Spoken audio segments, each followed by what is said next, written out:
സുബഹിക്ക് കിടന്നുറങ്ങുന്നത് പട്ടിയുടെ സ്വഭാവമാണ്.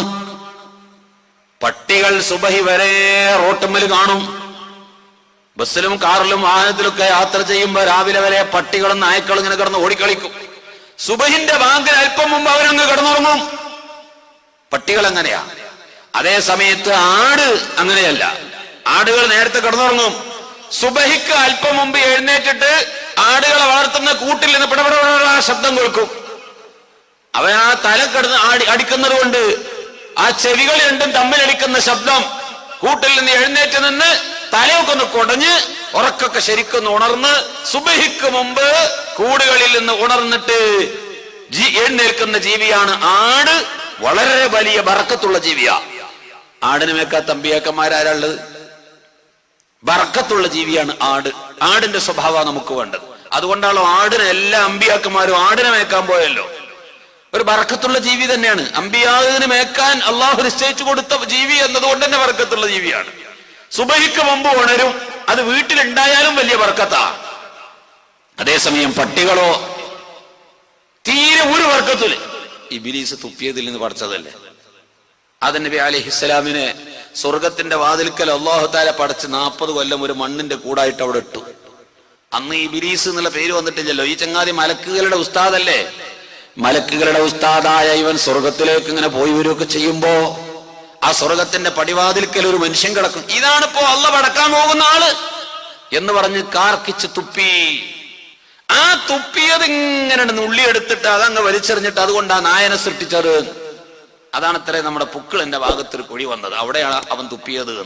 ആ തുപ്പിയത് ഇങ്ങനെ നുള്ളിയെടുത്തിട്ട് അതങ്ങ് വലിച്ചെറിഞ്ഞിട്ട് അതുകൊണ്ട് ആ നായനെ സൃഷ്ടിച്ചത്. അതാണത്രേ നമ്മുടെ പുക്കിളിന്റെ ഭാഗത്തൊരു കുഴി വന്നത്. അവിടെയാണ് അവൻ തുപ്പിയത്. അപ്പൊ ഇതിൽ നിന്നല്ലേ ആ പട്ടിനെ പടച്ചത് അല്ലാഹു തആല. അതിനെ കുരുത്തക്കേട് അങ്ങനെ തന്നെയല്ലേ ഉണ്ടാവുള്ളൂ.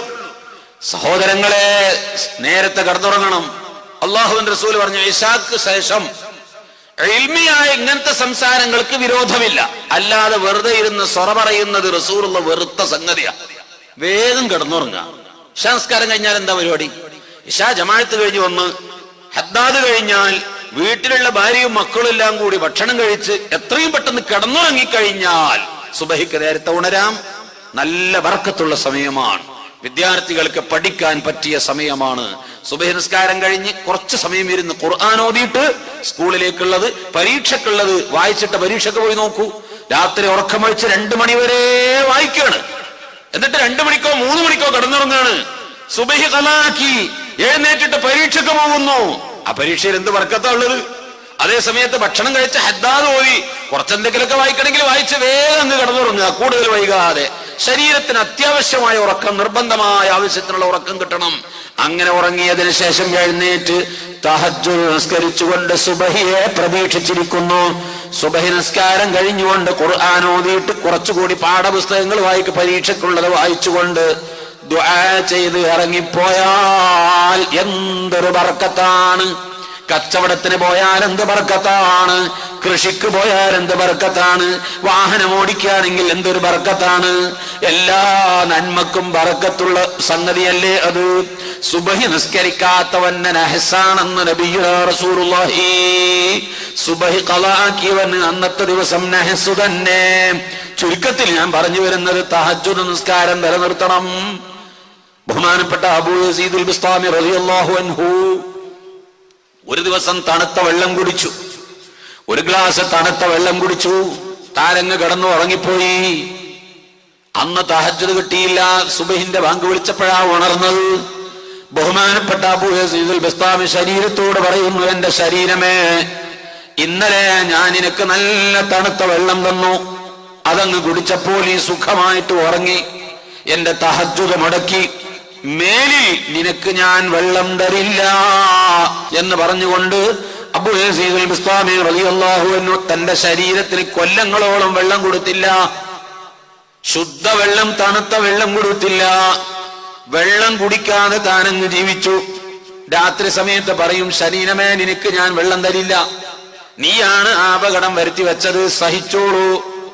വല്ലാതെ കഷ്ടപ്പെടുന്ന സമയത്ത്, മരിക്കുമെന്ന് തോന്നുമ്പോ, ജലാംശമില്ലാതെ വെള്ളം കുടിക്കാതെ തൊണ്ട പൊട്ടി മരിക്കുമോ എന്ന് തോന്നുന്ന സമയത്ത് അബൂ യസീദുൽ ബിസ്താമി ചെയ്യുന്നത് എന്താണ്?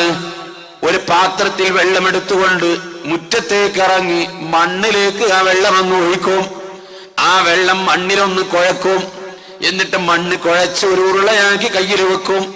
കുറച്ച് കൂടുതൽ വെള്ളത്തിന്റെ നനവുണ്ടാക്കും. എന്നിട്ട് അത് കയ്യിൽ വെച്ചിട്ട് ദാഹജലം കിട്ടാതെ പട്ടിണിയായി വിശന്ന് ജലാംശം പറ്റി തൊണ്ട പൊട്ടി മരിക്കുമെന്ന അവസ്ഥയിലേക്ക് എത്തുമ്പോ അബൂ യസീദുൽ ബിസ്താമി ഈ കയ്യിൽ വെച്ചിരിക്കുന്ന നനഞ്ഞ മണ്ണിന്റെ ഉരുള നാവ് കൊണ്ടൊന്ന് തട്ടിച്ചിട്ട് വലിച്ചെടുക്കും.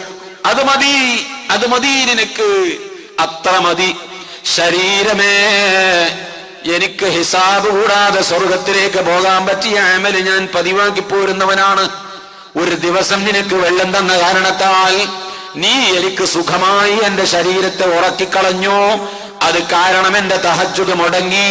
ഇനി മേലിൽ നിനക്ക് ഞാൻ വെള്ളം തരില്ല എന്ന് പറഞ്ഞ് അബൂ യസീദുൽ ബസ്താമി റളിയല്ലാഹു അൻഹു മരണം വരെ തന്റെ ശരീരത്തിന് വെള്ളം കൊടുത്തില്ല.